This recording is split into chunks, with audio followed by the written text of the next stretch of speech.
Hello, everyone, and warm greetings to you. Pastor Corey asked me to share what God has been teaching me during this time. This is totally out of my comfort zone, but when Pastor Corey asked me, I just couldn't say no. During the last 6 weeks, I've been enjoying devotionals on an app, it's the YouVersion Bible app, and by Max Lucado on Instagram. Recently, both resources shared about the story of Joseph.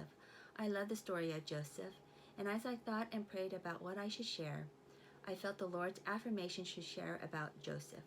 I just want to share a few things that were meaningful to me when I listened to these devotionals. Also, I just want to share a quick background on Joseph before I share them. Joseph was the most loved son of his father Jacob. Out of jealousy, his 11 brothers sold him. He was eventually taken to Egypt and sold to Potiphar, the captain of Pharaoh's guard.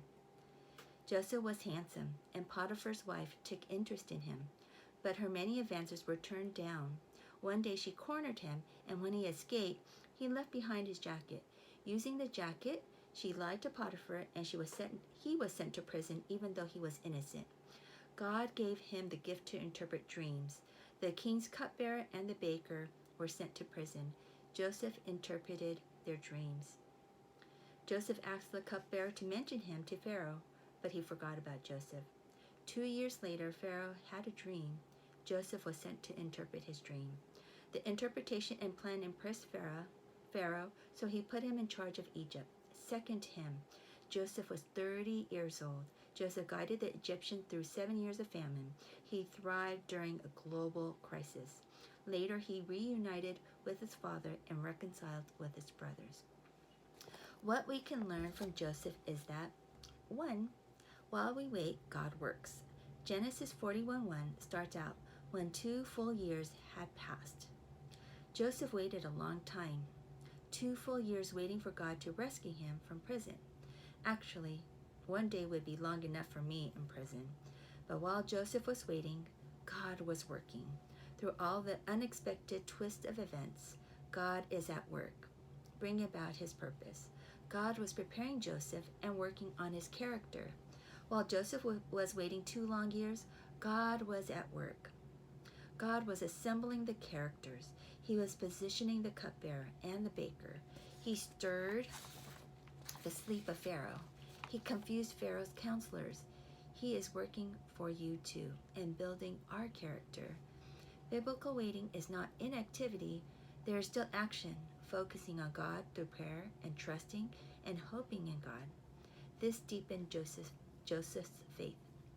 Isaiah 41:31 says, "But those who hope in the Lord will renew their strength. They will soar on wings like eagles. They will run and not grow weary.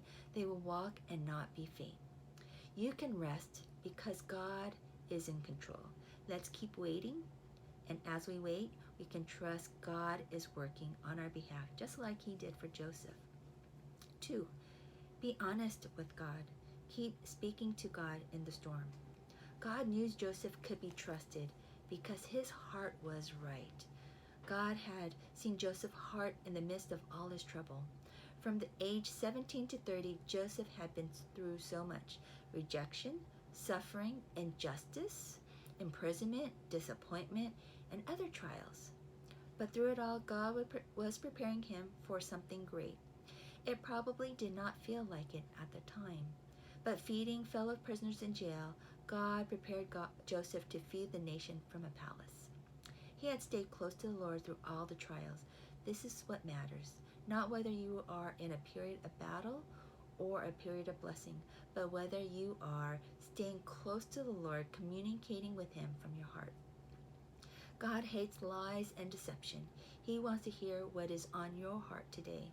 If you don't know where to start, "Help, Lord," is a great prayer at the start of the day. Ask God to guide you in all that you are involved in. 3. Let go and let God. Jacob was still grieving for the loss of Joseph for over 20 years. He was reluctant to let Benjamin go to Egypt with his brothers, but eventually Jacob simply had to trust God and let go of his son Benjamin to get more food. When he did so, things worked out. Very often, it is not until we let go and commit a situation to the Lord's hand, perhaps fearing the worst, that God works it all out. Romans 8:28, one of my favorite verses. And we know that God causes all things to work together for good, for those who love God and to those who are called according to his purpose. Let's hang on to that today. 4. Glory to God and growing in wisdom. God gave Joseph the gift to interpret dreams. After waiting 2 long years, Joseph is summoned to see Pharaoh. When Pharaoh asks if he can interpret his dreams, he says, I cannot do it, but God will give Pharaoh the answer he desires. This is found in Genesis 41:16. Joseph does not take credit. We see how Joseph has grown in wisdom. The self-confidence and swagger of his youth have been replaced by reliance on God. His childhood bragging has gone, and all glory goes to God. He doesn't even try to bargain for release. No wonder Pharaoh is impressed. He acts with extraordinary mixture of humility and confidence. These are 2 qualities that do not often go together. This is the humility and confidence we need when faced with challenges of life. I can't, but God will. Joseph stood before Pharaoh, humble, confident, and ready to be used by God. Through all our suffering, trials, and tribulations, God is also preparing each one of us. Many of us face all kinds of economic difficulties, and wisdom may not always change the situation, but they will help you navigate through the struggle you face. Let's take one day at a time. Let's take time to acknowledge God.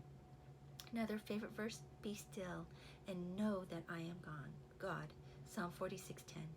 Wait on the Lord by praying, trusting, and hoping in him. Be honest with him, cry out to him, and ask him to guide your day.